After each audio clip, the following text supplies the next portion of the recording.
guys, we're back for another Dokkan battle video, and man, July has been a hell of a month for both Global and JP Dokkan. So much going on. Woo! I love it, I love it, I love it. But we're reaching the finale for the Global anniversary. We are about to enter into part 3. Now, I believe part 3 should begin on the 31st/1st. Again, it's always weird how Global Dokkan sort of does dates, right? Like, it's always kind of like smack dab in between, right? Some time zones, it's the 31st. Most time zones, I think it should be the 1st. When we get, these, basically all the new units coming for part 3 are EZAs, right? Now, I did this for parts 1 and 2. People really liked it, where I did sort of like a in-depth breakdown showing all the units that are going to be coming for part 3 and stuff like that. The major things that are happening, right, is you have the LR Goku and Frieza EZA, and then this EZA area, which EZAs Roshi, Physical UI, the TNM Roshi, as well as the Krillin and Android 18, right? Those are the new characters, and of course there's also like a chain battle and new God of Destruction stages and stuff like that. Dokkan really has been just unbelievable in 2021. I mean, they're just really keeping it up, man. Like, I don't know. It's like, I know Global, the start of 2021 was a bit rocky, but that's just because I think Global was sort of getting the last couple of 2020 campaigns. It's crazy. Like, I don't know if the pandemic really hurt Dokkan or what, but it certainly does feel like it, with just how ridiculous 2021 has been. Like, celebrations with 5, 6, 7 EZA characters and stuff is just crazy. So we'll start with this character right here. I'm going to do a level 10 link video, at least for this character, Physical UI, and then Roshi as well. Just sort of like, an updated one. Because I typically do like a private server one, sort of like a quick look when the units first come out. Then I typically do like a much longer one, like once I've actually got the character done, on my account, right? We take them across a bunch of different teams and stuff like that. And then finally, I sometimes will do them for characters that are just coming out on Global. I'll put a level 10 link video up for this unit up later today. This character is amazing. This is a character that is very, very deserving of top 5 unit in the game, like sort of like it's a top 5 unit in the game, like type tag. This character right here deserves it. They have the best leader skill percentages in the game at 177%. Their tech leader ability was buffed up to 120, which is really good. They did not change this, which is not really surprising because of just how powerful it is, right? Still, after years, I mean, we're coming up on 3 years that this unit has been out very, very soon, and they're still this good, right? Like, in terms of their leader skill, still the best leader skill. Now, after super attacking, they get 30% defense on each super. They're still lowering attack on both super attacks, which is very good for, like, super battle road stages. The fact that you could debuff the enemy on either of the supers is very, very good, right? I've noticed a lot of times recently, they've given LRs, like 18 key super attacks, attack debuffs, but I feel like, it's not always free in super battle road. To get like 18 keys with every single LR so you can get that attack debuff. And the thing is, Super Battle Road is specifically where the attack debuff it doesn't matter for long events. It doesn't matter in Dokkan events because they're so piss easy, right? Some battlefield stages, sure. But mostly, attack debuffing is good for Super Battle Road. Right? So it's like, a lot of times these LRs have it on 18 key. It doesn't really mean much, right? I'd like it much better on their 12 key, and this unit's got it on both, which is good.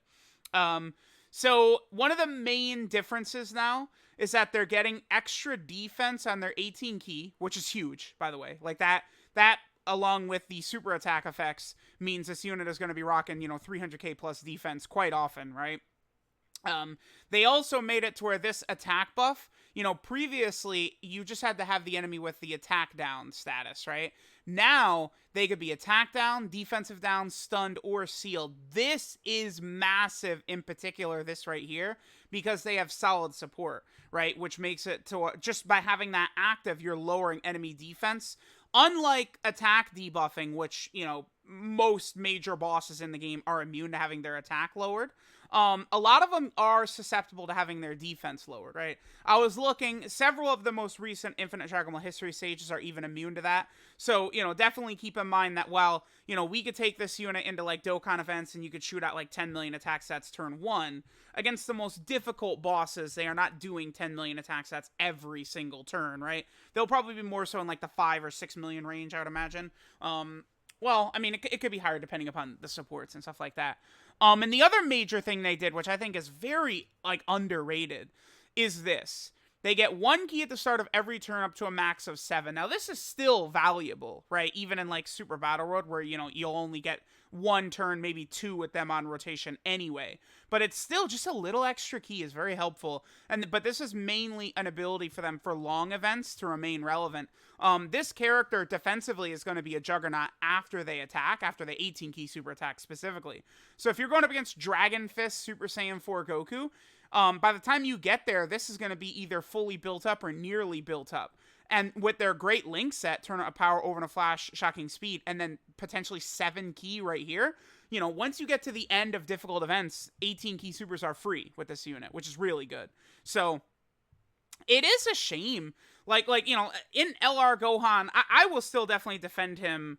Like, people act like he's just like the worst ever, which is not true. But it's like, you compare like the way they put a lot of care into this EZA and then compare it to like in LR Gohan, it's like, not really. This unit was very well done. This is a very, very good EZA. Again, I think worthy of being called like a top 5 unit, right? They're not on the most teams ever, but I mean, they are dominant as long as you've got another turn of power character next to them, basically, right? Then next we have LR Master Roshi. I think LR Master Roshi is far and away the best free-to-play unit in the game. At this point, I don't even really think there's much of a discussion there. Roshi just literally does everything. You absolutely must leave this anniversary with this guy fully maxed out, because he is a game changer on, like, everywhere, dude. Battlefield. Like, look at the new Super Battle Road. Like, okay, so if you're a global player, there's 20 Super Battle Road stages currently not out on global. Extreme Universal Survival Saga is one. Extreme Full Power is one. Earthlings is one, just normal Earthlings. All Out Struggle, just normal All Out Struggle. All of those stages have new Super Battle Road stages. This Roshi destroys all of them, because Roshi has a 70% chance to stun on his 12 key, which is ridiculously powerful.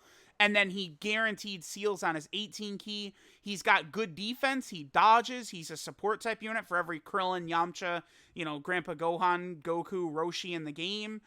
He's got the revive, which he has the easiest revive to activate in the game as well. The active skill, for the most part, I would say doesn't matter too much. I almost never, like, you don't really see this activate too often. It doesn't really matter, though, because he's still so good with everything else going on. You must get this character done. He's the best free-to-play unit in the game. I think it's just very, it's at this point, it's just common knowledge. Like, as time has gone on, I think this Roshi, he's just too good to deny. He's good in every situation. He's good in all these events, right? Supporting, reviving, dodging, like stunning, sealing. It's just, he's doing everything. He's really good. I'm really excited to see what is the 7-year anniversary free-to-play unit going to look like. Like, how this was crazy, right? So we'll see if they match that again with the 7-year anniversary, which is not that far away, believe it or not. Then we get Tien and Roshi right here. This is a character that's ridiculous. I feel like people like just think like, oh yeah, they're good, but like, dude, they're really good, because they lower attack and seal on super attack, just like Spirit Bomb Absorb Goku. Very powerful for Super Battle Road. And then, by the way, they're on the Earthling stage. Universal Survival Saga gets the Extreme stage as well. So, if you're a free-to-play player, there's several Super Battle Road stages upcoming on Global where this unit will really, really help you a lot, right? Because again, you run this unit with Roshi as a rotation on Earthling Super Battle Road, they destroy it, right? Absolutely, they destroy it. Because like, this character's, again, debuffing and sealing. LR Roshi will either seal or stun. Like, it's just, they're a powerful twosome in that stage. Then they get 70% attack and defense start a turn. Then when this is fully built up, when they get their 4 hits received to fully build them up, they're tanking in like long, like GT Legendary Goku event and shit like that. They're tanking at the end of it, right? Like, they're actually that good, offensively and defensively. And then, of course, I mean, Reps of Universe 7 is one of the best categories in the game. And then they're giving it 3 key and 40% attack and defense, which is just absolutely crazy. Again, you guys know how crazy Reps of Universe 7 is. This Tien and Roshi is so good, man. I don't know. Again, the free-to-play units is where the 6-year anniversary really came in clutch. All right. The other thing, too, by the way, keep in mind this is another solid support character, right? Remember that characters that have solid support are going to be able to activate the buff for LR, Goku, and Frieza. Okay, so we looked at them. They're very, very good. Now, Krillin and 18, they can be very powerful offensively at the end of events after they've fully built up because, you know, they greatly stack attack right here. It's pretty easy for them to get double supers since they create int orbs, and with 5 int orbs, they're able to double super, and then they build up their attack and defense with each attack performed. But here's the thing. I just feel like this unit would have been a lot better had they just regularly stacked attack and defense. I think that would have made them just more of a two-way powerhouse at the end of long events. That would have given them more of a role. I mean, you know, if you go into like the GT Legendary Goku, I mean, honestly, again, this stage, beating Reps of Universe 7 on Global, the GT Legendary Goku event was tough for a lot of people. This character would be pretty good for that. Because, like, if you make it to the final phase, they destroy that Super Saiyan 4 Goku, right? So it's like they could be solid there, but, I think it's fine creating them. They're a unit that's just specifically for long events, which is fine. But I think their defense should have been even better. Maybe if they just had, like, 50% defense at the start of turn as well, or something like that. Just give them more defense to match. Because their attack power, they could be pretty potent for a free-to-play unit at the end of it. But I just feel like their usage, you're just going to get way less usage out of this character than you are the other ones, right? So then we have physical Ui Goku right here. This guy is just a tremendous free-to-play easy. I think they did an amazing job with him. He's stacking, good for long events. He's a Universal Survival Saga support type unit.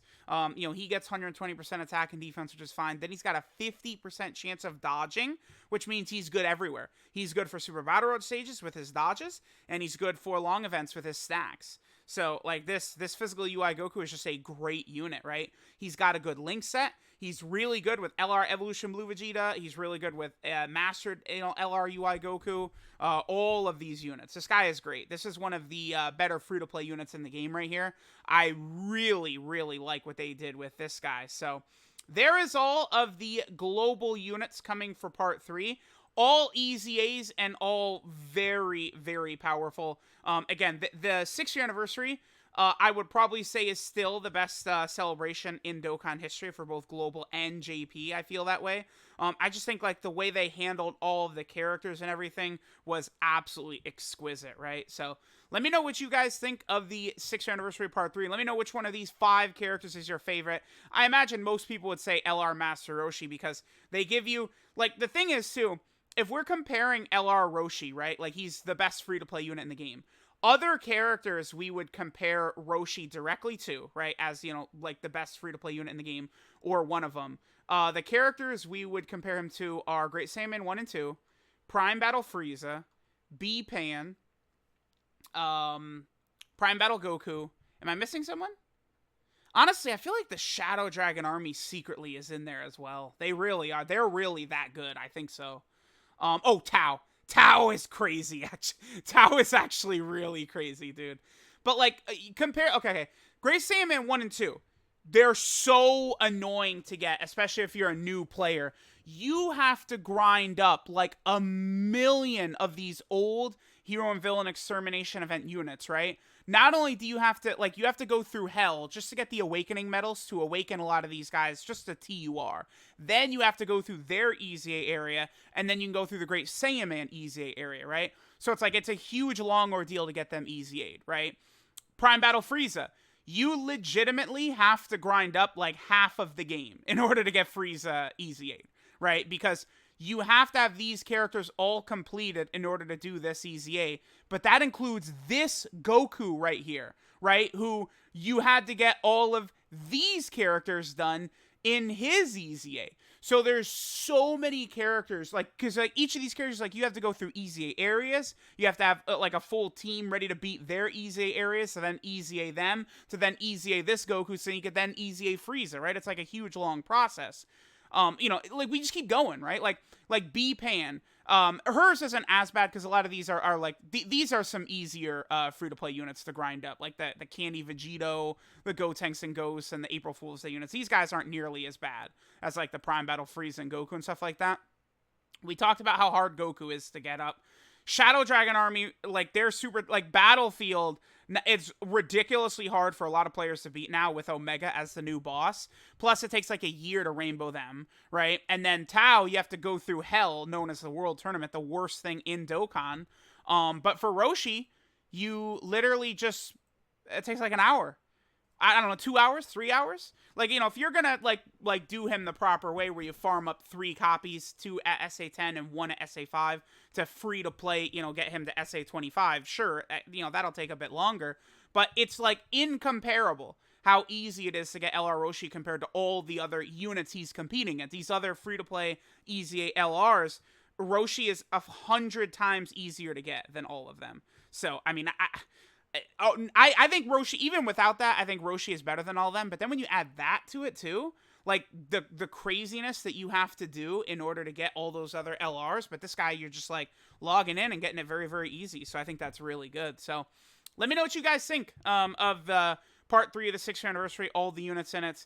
Roshi, obviously the major prize. Goku and Frieza, top 5 unit contender. Physical UI, amazing. Tien and Roshi, amazing. And then this unit, at least really good for the Reps of Universe 7 GT Legendary Goku event stage. Maybe I'll do a video.